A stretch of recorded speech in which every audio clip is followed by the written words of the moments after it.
Well, let's talk about tonight's midterms. This red wave that never came. The red wave. That's all I've heard for the past week or so. I am so tired of hearing about the red wave or the blue wave. Can we have a yellow wave, a green wave?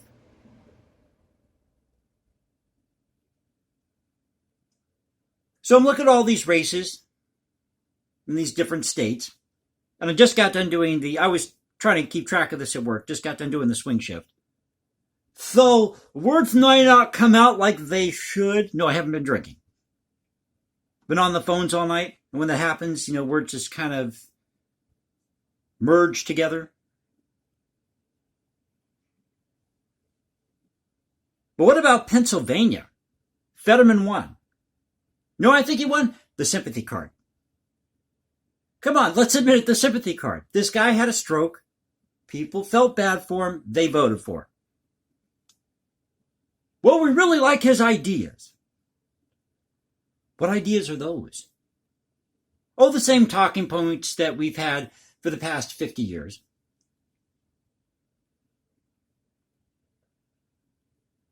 Now, if you're not familiar with how this all works, just kind of break this down for you. And no, I'm not a political expert, just a novice here. But I can read and I can research. And by the way, I just got to say this. Karl Rove, can you go away? Can you please just walk away from the studio with your stupid marker board like we're all in class, like we're all fifth graders? I can't stand this guy. Every time I see him, I want to reach through the TV and knock him over the head with that marker board.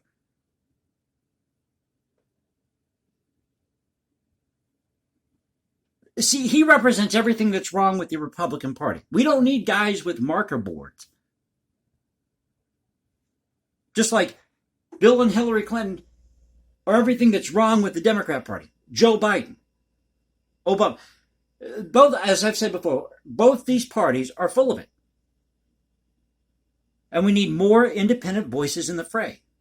We need more people representing you and I out there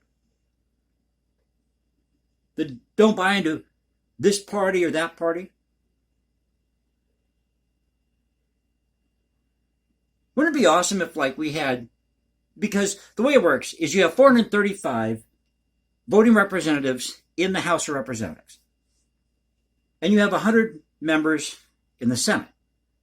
So in the Senate, that's 2 senators per state, 50 states, that's 100 seats. Forget how that all averages out in the House, but that's how it works. Now, there are also 5 delegates, 1 resident commissional serving non-voting member, all these fancy titles. But he can vote, or she can vote, in committee, i.e. the January 6th hearing. So the reason why they call this midterms is because these representatives in the House of Representatives and the Senate, they serve a 2-year term. The president serves a 4-year term. I really like that idea that the Confederacy had, where the president served a 6-year term, and he couldn't run again after that. Because let's face it, that's really what this is all about. You have the midterms, and the midterms are the build-up to the big election for the big kahuna for the president. So I've got some notes here. Yeah, I know I'm a nerd. I took notes. But I think it would be awesome. I really think it would be awesome if we had 10 seats in the Senate, because that's really where things go down. That's where it really matters. The House, it really doesn't matter in the House. Everything stops in the Senate. The Senate has the final say.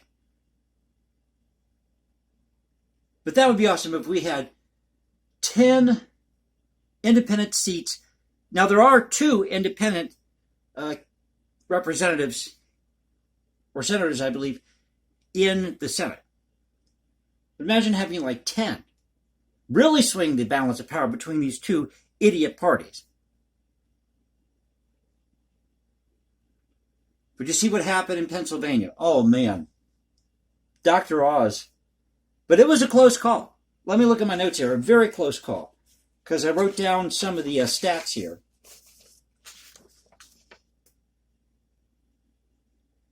So in Pennsylvania, when they had 72% of the vote, and Fetterman was at 49.3%, Oz 48.4%, but that bumped up to 49.9% for Fetterman.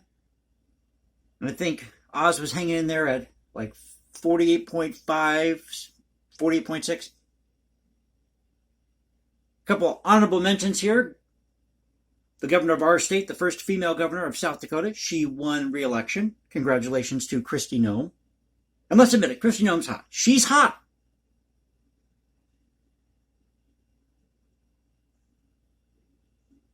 Now in New Hampshire, Lamont won as governor. Sarah Huckabee Sanders. I just got done doing the swing shift, so the words are kind of merging together here. Been on the phones all night. But Sarah Huckabee Sanders, who's the daughter of Mike Huckabee, she won in Arkansas. Now, Arizona, everybody was looking at Arizona. Kelly, 58%, Masters, 39.7%. And this is all as of, I believe, about 10:30, 10:45 when I could write this all down tonight, just before I left for work. But in Ohio, Vance won. I think he was like at 53.6%. So the projected winner in Ohio, and of course this close race in Georgia, Abrams got stomped. So Kemp won in Georgia as governor. Warnock 48.7%, Walker. So Warnock's the Democrat, Walker is Republican, 49.3%. In Iowa, you have Franken, 43.6%, and Grassley won at 56.5%.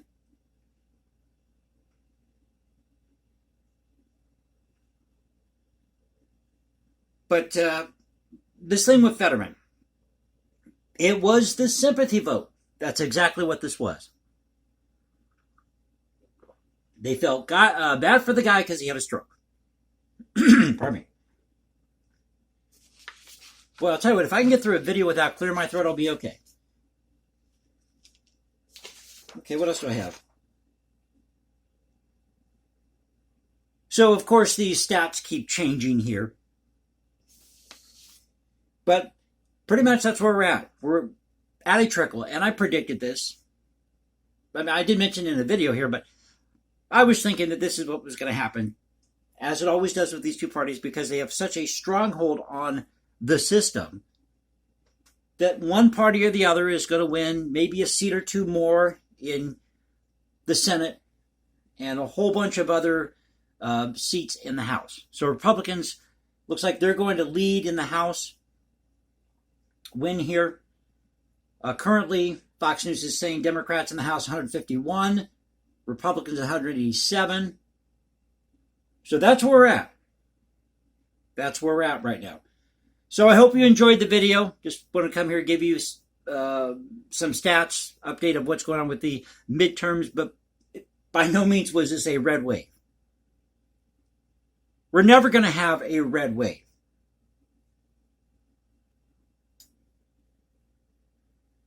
People want a tsunami. You're not going to have a tsunami.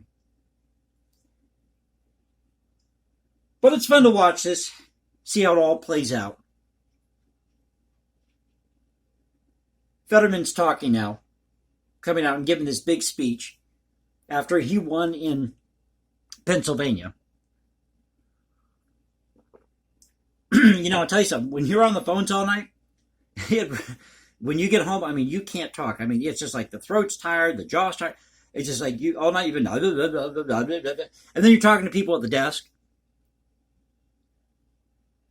doing all this running around. By the time you get home, you're just tired. And you're looking at print all night, and it's small print in a lot of cases.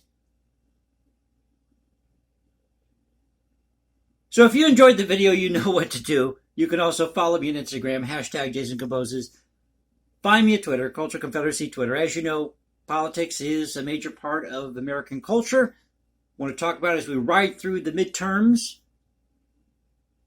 But tell your friends about the channel, and thank you again for supporting this thing we call the Culture Confederacy. I don't know where it's going to take me. I just put these videos out there. You like them, you do, you don't. Well, that's the way it is. Hopefully you learn something, you have some fun, and that's what this is really all about. I'm telling you, I can't talk, the throat's going.